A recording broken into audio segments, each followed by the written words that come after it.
अस्सलाम वालेकुम प्यारे दोस्तों, पेश खिदमत है किस्सा बी सैदानी। सैदानी बी का एक वक्त में बड़ा दौरा था। किले की अच्छी अच्छी मुगलानियां उनके सामने कान पकड़ती थीं। महलात में जहां कोई नया जोड़ा सिला, किसी नई वजह की टकाई का जिक्र हुआ और ये बुलाई गई। शहर की बेगमात में भी उनके हुनर की धाक थी। सब उन्हें आंखों पर बिठाते थे। आज पालकी चली आ रही है कि बड़ी सरकार ने बुलाया है, कल डोली खड़ी हुई है कि नवाब सुल्तान जहां बेगम ने याद किया है। न रात को फुर्सत न दिन को चैन, सुबह को कहीं मेहमान है तो शाम को कहीं, लेकिन रहे नाम अल्लाह का। हाथ पाँव ने जवाब दे दिए, आंखें धुंधला गईं, अब कौन पूछता। दुनिया और मतलब ना रहा तो कैसी खातिरदारी। हारे वक्त का कोई साथी नहीं, बेचारी को टुकड़े का सहारा देने वाला भी कोई ना था। जब बहुत परेशान हुई तो पड़ोस में एक मीर साहब रहते थे। उनकी बीवी ने उन्हें तरस खाकर अपने यहाँ रख लिया। सुना है कि ये निहायत शरीफ घराने की बेटी थी। मरहटा गर्दी में उनका खानदान तबाह हो गया था। बरस दिन की ब्याही बेवा हो गई। उस जमाने में दूसरी शादी करना बड़ा ऐब समझा जाता था। मुगलानी का पेशा इख्तियार कर लिया और अपनी हुनरमंदी की बदौलत जिंदगी के दिन गुजार दिए। जवानी तो इज्जत व आबरू से कट गई। खूब कमाया, हजारों रुपए इनाम में लिए, मगर रखना ना जाना। दिल की नेक और तबीयत की नरम थी। इधर आया और उधर लुटा दिया। अपना अंजाम कभी न सोचा। हुनरमंदों और पुराने शरीफों में एक यही ऐब होता है कि वो वक्त की कद्र नहीं करते, खुदा की बेनियाजी को भूल जाते हैं। बने हुए जमाने में बिगड़ने का ख्याल भी नहीं आता। जानते हैं कि सदा यही लहर बहर रहेगी। बी सैदानी भी जवानी भर इसी भूल का शिकार रही। बुढ़ापे ने आन दबाया, ताकतें दगा दे गईं तो आंखें खुली और दूसरों के सहारे पर जिंदगी के अंधेरे दिन पूरे करने पड़े। मीर साहब के घर वाले छोटे से बड़े तक सबके सब इंतहा से ज्यादा खुश मिजाज, नेक दिल और खुदा तरस थे। हर एक बी सैदानी को खुदा का भेजा हुआ मेहमान समझकर उनके आगे बिछा जाता था। बी सैदानी 2-4 दिन तो जरा गमगीन और शर्मिंदा सी रही, फिर उनका भी दिल घुल गया और इस तरह रहने लगी जैसे अपने कुंबे में। हाथ कांपते थे, निगाह मोटी हो गई थी। सुई का नाका मुश्किल से सूझता था, लेकिन सारी उम्र मेहनत करके खाया था। पराई रोटी मुफ्त कैसे खा सकती थी।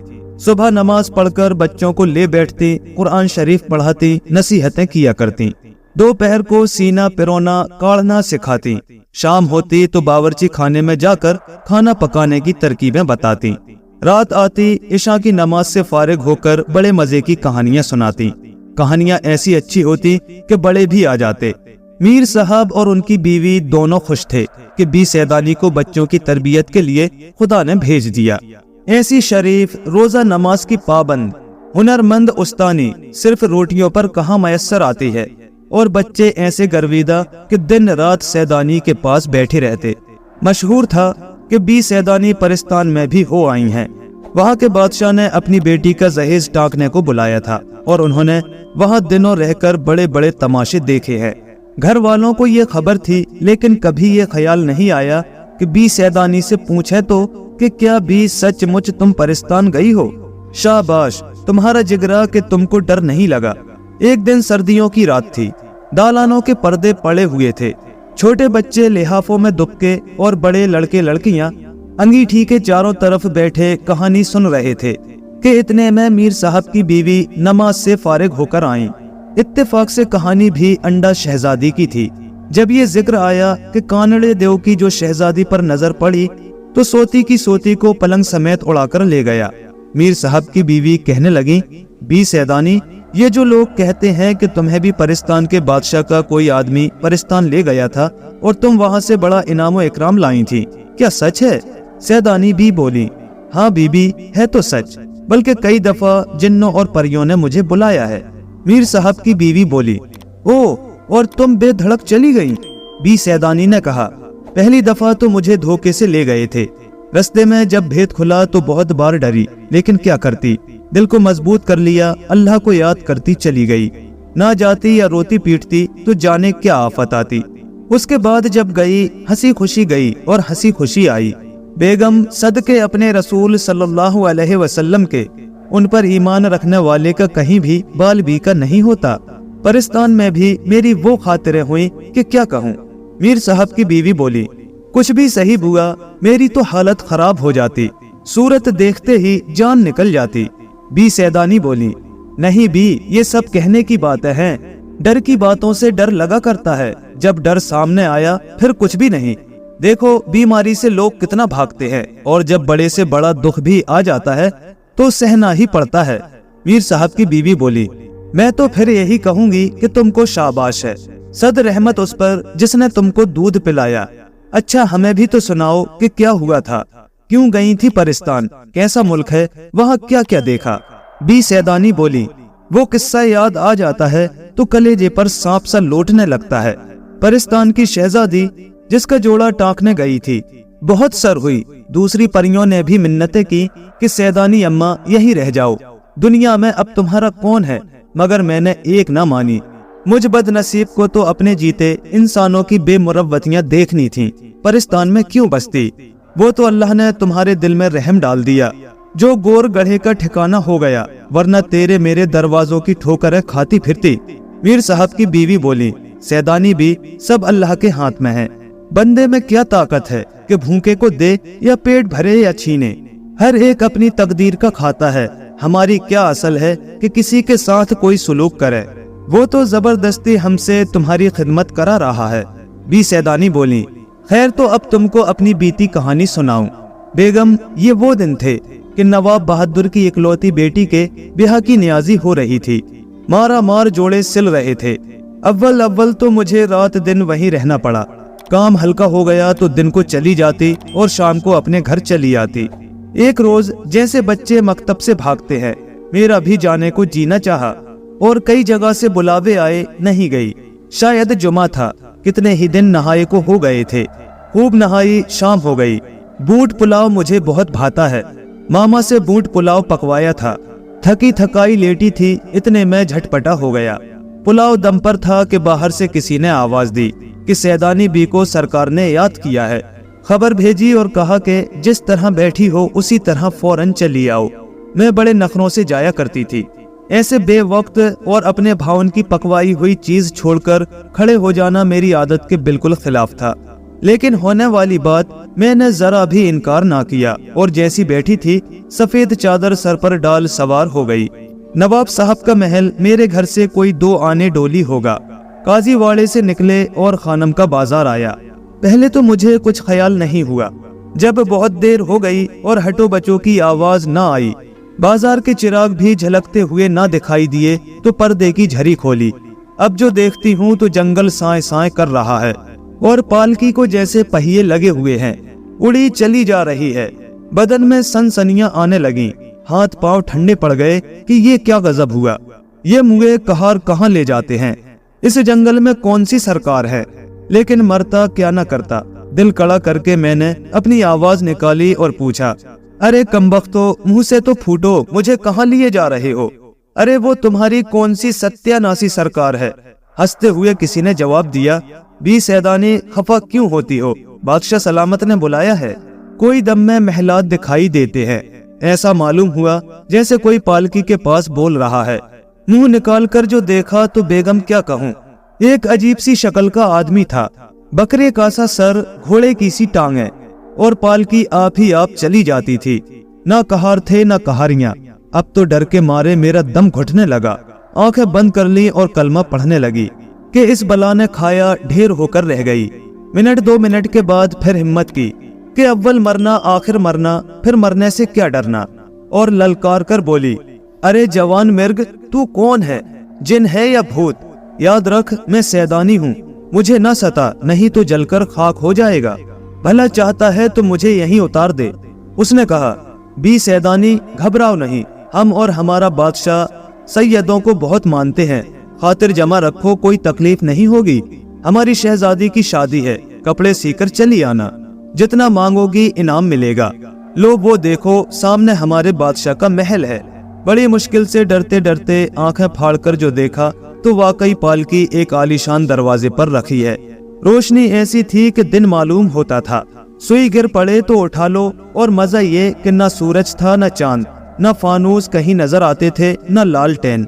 चौबदार बारीदार मर्द हैं, इधर के उधर दौड़ रहे हैं। आसमानों पर से अजब अजब तरह के बाजों की आवाजें आ रही थीं। ये तमाशा देखकर मैं सारी मुसीबतें भूल गई। मैं हैरान थी कि ये किस बादशाह का महल है।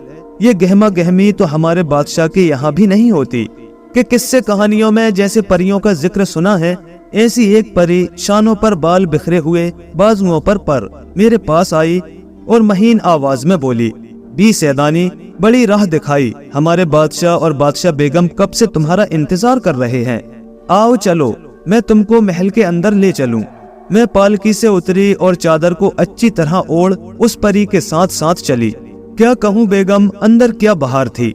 हजारों परियां, गोरे गोरे रंग, बूटा से कद, जर्क बर्क कपड़े, हंसती चहले करती अहली गहली फिर रही थी। चमन ऐसा कि देखा न सुना। हर दरख्त का तना चांदी का, सोने की शाखें, जमुर्रुद के पत्ते। फलों की जगह कहीं लाल लटक रहे थे, कहीं नीलम पुखराज। फूलों पर ये आलम था जैसे हीरे चमक रहे हों। कलियां थी कि सुराहीदार मोती।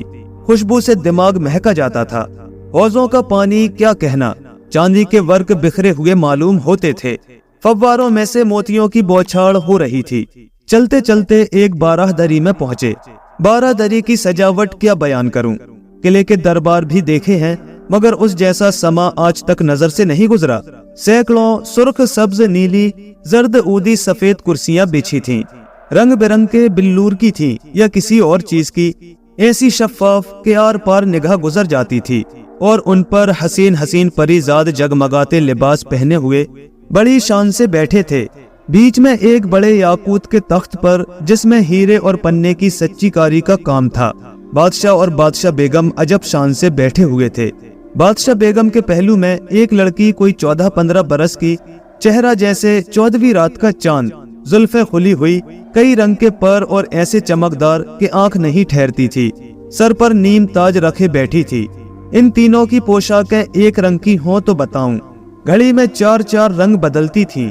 मैं आगे बढ़ तो रही थी, मगर हाथ पांव कांप रहे थे, डर से नहीं, हैरानी से कि या अल्लाह, ये कौन लोग हैं। मैं जाग रही हूँ या ख्वाब में ये परिस्तान की सैर है। और अगर जागते में कोई परी या देव मुझे यहाँ उड़ा लाया है, तो देखते हैं घर वापस जाना भी होता है या नहीं। इसी सोच में तख्त के पास पहुँच गई। बादशाह मेरी घबराहट देखकर मुस्कुराए और बादशाह बेगम ने मुझसे कहा, आओ सैदानी भी आओ, मिजाज तो अच्छा है। हमने सुना है कि रास्ते में तुम बहुत डरी। बी सैदानी ने कहा, हुजूर को दुआ देती हूँ। सरकार, डरना कैसा, वो तो अल्लाह ताला का फजल है, नहीं तो जान निकलने में कसर ही क्या रही थी। सदके अल्लाह ताला के नाम आते ही बादशाह और सारे दरबारी सरोकद खड़े हो गए। मैंने दिल में अल्लाह का शुक्र अदा किया कि जो कुछ भी हो, ये लोग हैं मुसलमान और अब किसी बात का डर नहीं। बादशाह बेगम बोली, हमको गुनाहगार ना करो। एक कुर्सी की तरफ इशारा करके बोली, बैठ जाओ, वहाँ तुम डरी क्यों थी। मैंने कहा, सरकार, डरने की बात क्यों ना थी। एक अकेली, दूसरे सुनसान जंगल, फिर जो मेरे साथ था उसकी सूरत ऐसी डरावनी थी कि मेरे औसान जाते रहे। ये सुनकर शहजादी खूब हंसी और बोली, अम्मा बेगम, बिगर गधा मुआ बड़ा शरीर है, उसने कहीं अपनी शक्ल दिखा दी होगी। अब मेरे पेट में फिर हौल उठने लगी कि कहीं ये सारी सूरतें भी नकली ना हो, और बोला बोला कर चारों तरफ देखने लगी। बादशाह बेगम समझ गईं कि शहजादी की बातों से सैदानी के दिल में हमारी सूरतों की तरफ से कुछ शुबा हो गया है। वो मुस्कुराकर बोली, सैदानी भी डरो नहीं, हमारी सबकी शक्लें असली हैं, बल्कि परिजादों की सारी ऐसी ही खूबसूरत शक्लें हैं जैसी तुम देख रही हो। मेरी लड़की सुहेल परी ने जिसका जिक्र किया वो जिन है, और जिन अलबत्ता वजा वजा की शक्लों के होते हैं। खातिर जमा रखो, तुम्हारे सामने कोई जिन या देव बुरी सूरत बनाकर नहीं आएगा। इतने में खाने के ख्वान उतरने लगे। खासा चुना गया। खाना क्या था, अल्लाह की कुदरत का करिश्मा था। एक एक बालिश्त के पौधे फलों फूलों से लदे हुए सामने थे। खुशबू की लपटें आ रही थीं, मगर मैं खाती क्या। न किसी किस्म की रोटी थी, न सालन, न पुलाव था, न जर्दा। हक्का बक्का एक एक का मुंह देखती रही कि बादशाह बेगम मुस्कुराकर बोली, सैदानी भी देखती क्या हो, खाती क्यों नहीं। ये परिस्तान का खाना है, हाथ बढ़ाओ तो और भी खाएं। मैंने कहा, सरकार, कोई खाने की चीज हो तो खाऊं। ये तो निगोड़े दरख्त है और इनमें जो फल फूल लगे हैं वो भी सचमुच के नहीं दिखाई देते। शहजादी ने मेरे इस कहने पर एक फरमाइशी कहा लगाया और कहने लगी, सैदानी भी, जैसा सुना था कि आदमजाद बड़ा भोला होता है, तुम्हें वैसा ही पाया। तुम बिस्मिल्लाह करके कोई फल तोड़ो और खाओ, जिस खाने का ख्याल करोगी वही मजा आएगा। बेगम यकीन मानो, एक जरो जर्द जो फल तोड़कर मैंने मुंह में रखा, क्या कहूँ, दुनिया में तो किसी ने ऐसे जायके का बोंड पुलाव खाया ना होगा। मीर साहब की बीवी बोली, बोंड पुलाव जो घर में छोड़कर गई थी वही पहले याद आया। बड़ी लड़की बोली, किले में तो आप बहुत जाया करती हैं, क्या वहाँ भी कभी ऐसे मजे का खाना नहीं खाया? सैदानी भी बोली, बादशाह के खास रकाबदार के हाथ के बड़े बड़े तारीफी खाने 20 मर्तबा भी खाए होंगे, मगर बीवी वो बू बास वो आबो नमक ही कुछ और था। हाँ तो बहन फिर क्या था, जो खाने खाए थे बल्कि जिनका नाम ही सुना था उनका ख्याल करती गई और अल्लाह की शान वही मजा आता गया। अचंभे की बात थी कि जब एक फल तोड़ती तो दूसरा उसकी जगह फौरन निकल आता। फूलों कलियों को जो चखा तो मिठाइयाँ थी, ऐसी ऐसी नफीस खुश जायका कि हर निवाले में रूह ताज़ा होती चली जाती थी। प्यास मालूम हुई तो पानी का ख्याल आते ही देखा कि याकूत का गिलास खुद ब खुद आकर मुंह से लग गया, और ऐसा कि बाहर से पानी झमझम करता दिखाई देता था। डर के मारे मैंने जोर से होंठ भी नहीं भींचे कि कहीं कटोरा टूटकर मुंह में न चुभ जाए। अल्लाह अल्लाह, पानी को ना पूछो कि कैसा मीठा, ऐसा मुअत्तर, ऐसा सफेद पानी तो नहीं होता, ना जाने क्या चीज थी। सबके बाद मैंने सोचा कि पत्तों को भी देखना चाहिए, साथ ही पान का भी ख्याल आया। मैं पान आज भी बहुत कम खाती हूँ, लेकिन खाना खाकर 2 वक्त तो जरूर खाने की आदत है। अब जो पत्ता तोड़ती हूँ तो पान की खुशबू मुंह में जो रखा तो ये मालूम हुआ कि इतरदान में रखी हुई गिल्लोरी गले में आ गई। कहते हैं मोहम्मद शाह रंगीले की कोकला बाई जैसा पान खाती थी, लाल किले में तो उससे पहले किसी को नसीब हुआ नहीं। मगर मैं कहती हूँ कि अगर परिस्तान के उस पत्ते को एक दफा सिर्फ सूंघ लेती तो सारी उम्र सर धुनती रहती। मुश्को अंबर पड़े हुए कत्थे और सच्चे मोती के चूने का पान भी उसके आगे बेहकीकत है। जब सांस लेती थी नई से नई खुशबू की लपटें आती थी। अब बादशाह बेगम ने, जिनका नाम जमरुद परी था, तोशा खाने वालियों को हुक्म दिया कि शहजादी के कपड़े लाओ। कश्तियों पर कश्तियां और थान पर थान आने लगे।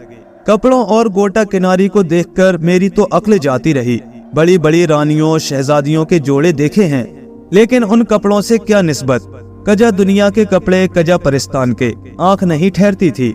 जब सामान आ गया तो बादशाह बेगम बोली, लो बी सैदानी, अब तुम अपना हुनर दिखाओ। तुम्हारी बहुत तारीफ सुनी है, हम तो जब जाने कि परिस्तान में भी तुम्हारा नाम हो जाए। मैं दिल में तो बहुत पशेमान हुई कि या अल्लाह, मैं यहाँ क्या कारीगरी दिखाऊं, कौन सी वजह टाँकूं कि इनके लिए नई हो। मगर जबान से कहा, हुजूर अल्लाह मालिक है, वही आबरू रखने वाला है, सुबह होने दीजिए, जो कुछ मुझे आता है हाजिर हूँ। वो हंसकर बोली, सैदानी भी, परिस्तान में न दिन होता है न रात, एक ही मौसम और एक ही वक्त रहता है। खैर तुम जब चाहो काम शुरू कर दो। मैंने ताज्जुब से अर्ज किया, तो क्या यहाँ लोग सोते नहीं? कहने लगी, यहाँ सोने का क्या काम, नींद परिस्तान में नहीं आती। हमारा मशगला तो 8 पहर सैर तमाशे हैं। परिस्तान से जी उकताया तो दुनिया वालों की ख्वाबों में चले गए। बहन, मैंने देखा कि नींद का नाम भी आंखों में नहीं, न पेट में गिरानी, न सर भारी, न अंगड़ाइयां न जमाइयां। सोचा कि देर क्यों लगाऊं, कतर बेवंत का सामान तो मौजूद ही था। अल्लाह का नाम लेकर जोड़े बेवंतने लगी और उसी वक्त से सीने कतरने का लग्गा लगा दिया। इधर मैं एक तरफ बैठी हुई अपने काम में मसरूफ थी और उधर नाचने गाने वाली परियों के तख्त उतर रहे थे। एक से एक तरहदार, एक से एक शौक, अपने फन में उस्ताद। ना कानों ने कभी ऐसा गाना सुना था, ना आंखों ने ऐसे नाच देखे थे। आवाजें थी कि जैसे कोयलें मिलकर कूके, नाच था कि हवा में जैसे तितलियां उड़ रही हैं। क्या पूछती हो बेगम, खुदा की कुदरत का तमाशा था। लेकिन मुझे तो अपनी फिक्र थी कि कहीं जल्दी काम बटे और छुटकारा पाकर अपने घर जाऊं। जरा के जरा आंख उठाकर देख लेती और फिर अपनी सुई चलाने लगती। अल्लाह के फजल से अक्ल ने ऐसा काम दिया कि पहले ही जोड़े में वाह वाह हो गई। शहजादी का चेहरा भी खुशी के मारे फूल की तरह खिल गया। अब क्या था, मेरे हाथ में घोड़े लग गए। दिनों का काम घड़ियों में होने लगा। कहानी तो बहुत लंबी है, कहाँ तक कहूँ। जिस काम की आदमी धुन बांध ले वो हो ही जाता है। आखिर सारे जोड़े सिल भी गए और टक भी गए। कितने दिन लगे ये कौन कह सकता है। वहाँ दिनों का हिसाब ही ना था। हाँ, अगर यहाँ इतना काम करती तो खुदा झूठ न बुलाए मेरे अकेले हाथ पर 1 साल से कम न लगता। इस अरसे में सारी परियां, खासकर शहजादी, मुझसे बहुत मोहब्बत करने लगी थी। खाला सैदानी कहते कहते उसका मुंह सूखता था। घंटों मेरे पास बैठी रहती और मुझको सुई चलाते देखा करती। तुम जानो, पास रहने का बड़ा असर होता है। मुझे भी उसकी भोली भाली शक्ल पर प्यार आता था, मगर दिल को क्या करती। ये निगोड़ा तो यहाँ पड़ा हुआ था, घर की याद चैन नहीं लेने देती। हाँ, अपनी झोपड़ी परिस्तान में भी नहीं भूली। आखिर जब सारा काम उनकी मर्जी के मुवाफिक हो गया तो मैंने कहा, हुजूर, खुदा ने मुझे सुरखरू किया और मेरी आबरू रख ली। सरकार को शहजादी की शादी और शहजादी को ये जोड़े पहनने मुबारक हो। अब लौंडी को रुखसत कीजिए। बादशाह बेगम बोली, सैदानी भी, हमारा जी चाहता है कि शहजादी की शादी देख कर जाओ। सच कहूँ तो मेरा भी जी भुरभुराया, मगर सोचा कि सैदानी दीवानी हुई है। तू खाकी और ये आतिशी, ज्यादा मेल जोल अच्छा नहीं। जरा सी देर में बिगड़ बैठी तो जलाकर खाक कर देंगी। भाड़ में जाए परिस्तान और परिस्तान की शादी, चल अपने घर चल। हाथ जोड़कर अर्ज किया, शहजादी की शादी आपको मुबारक हो, मुझे तो जाने ही दीजिए। ये सुनकर शहजादी की आंखों में आंसू भर आए। वो बोली, सैदानी भी, तुम क्यों जाती हो? हमारा दिल कुड़ता है। ना जाओ, यहीं रहो। मेरे कलेजे पर चोट सी लगी। बड़ी मुश्किल से अपने को संभाल कर बोली, सैदानी, तुम पर वारी जाए। बीवी, तुम अपना जी भारी ना करो। तुम बुलाओगी तो 100 दफा आऊंगी। एकाएक ही दुनिया छूट नहीं सकती। मिट्टी मिट्टी में खुश रहती है। शहजादी तो कुछ खफा और कुछ रूहानसी सी होकर उठ गई। बादशाह बेगम बोली, अच्छा भी सैदानी, तुम्हारी मर्जी, जाओ, खुदा हाफिज। और उस कलमुए बिकर गधे को हुक्म दिया कि बी सैदानी को उनके घर पहुंचा दे। खबरदार जो रास्ते में किसी तरह शरारत की। और देखो, जो इनाम व इकराम बी सैदानी को बादशाह ने दिया है वो सब पालकी में रख देना। दिल में खुश और जाहिर में बिसूरती हुई सबसे रुखसत हुई। वही परीजाद जो मुझे पालकी से उतार कर लाई थी साथ लेकर चली। फाटक के बाहर पालकी मौजूद थी और एक बदशक्ल जिन पास खड़ा था। मैं पालकी में बैठी और दम के दम में पालकी हवा से बातें करने लगी। पालकी में बैठकर मैंने इधर उधर देखा कि वो जो परिस्तान के बादशाह ने इनाम व इकराम दिया है कहाँ है। अंधेरे में क्या नजर आता। हाथों से टटोलना शुरू किया। एक कोने में बहुत से कंकर पत्थर मालूम हुए। जल गई कि मुए जन्नात थे ना, यहाँ भी दगा की। ये उनके घर का इनाम व इकराम है। खैर, जान बची लाखों पाए। खैरियत से घर पहुँच जाऊं तो जानूं कि बड़ा इनाम पाया। और मैंने चुपके चुपके एक एक करके वो कंकर पत्थर पर्दे की झुर्री में से फेंकने शुरू कर दिए। कायदा है कि खुशी में रास्ता जल्दी कट जाता है। आंख बंद करते मैं घर आ गया। डेवड़ी में पालकी रखी गई। चिराग जल रहा था। पर्दा जो उल्टा और चिराग की जोत जो पड़ी तो क्या देखती हूँ कि जिन्हें मैं कंकर पत्थर समझ रही थी जवाहरात हैं। बड़े बड़े तो मैंने सब फेंक दिए थे, 2-4 नन्हे नन्हे से बाकी थे। सर पीट लिया कि इतनी दौलत खोई, निगोड़ी फेंकने की क्या जरूरत थी। ऐसा ही था तो घर आकर फेंक देती। लेकिन बहन, तकदीर की खोट कहाँ जाती है। नसीब में तो पत्थर भी ना थे। हीरे लाल जमुर्रत क्यों मिलते। एक एक पैर मन भर का हो गया। सिर्फ 4 नगीने रह गए थे, वही लेकर बड़ी मुश्किल से उतरी। घर में जो पहुंची तो बोंड पुलाव जैसा छोड़ गई थी वैसा ही दम पर लगा हुआ था। बड़ी भी पकाने वाली मगरिब की नमाज पढ़कर दुआ मांग रही थी। दुआ मांग चुकी तो उन्होंने पूछा, बेगम, क्या रास्ते में से वापस आ गईं? खैर तो है। मैंने दिल में कहा, लीजिए, यक न शद 2 शद। परिस्तान में खुदा मालूम कितने महीने लग गए और यहाँ अभी दम भी नहीं आया। और बड़ी बी से बोली, हाँ भी भूख लगी हुई थी और कुछ जी भी ठीक ना था। रास्ते ही में से लौट आई। अब इंशाल्लाह कल जाऊंगी। और दोस्तों, ये कहानी यहाँ पर खत्म होती है। कहानी अगर पसंद आई हो तो लाइक करें, शेयर करें और कमेंट में अपनी कीमती राय का इजहार करें। और ऐसे ही मजीद दिलचस्प किस्से कहानियों के लिए हमारे चैनल को सब्सक्राइब जरूर कर लें। शुक्रिया।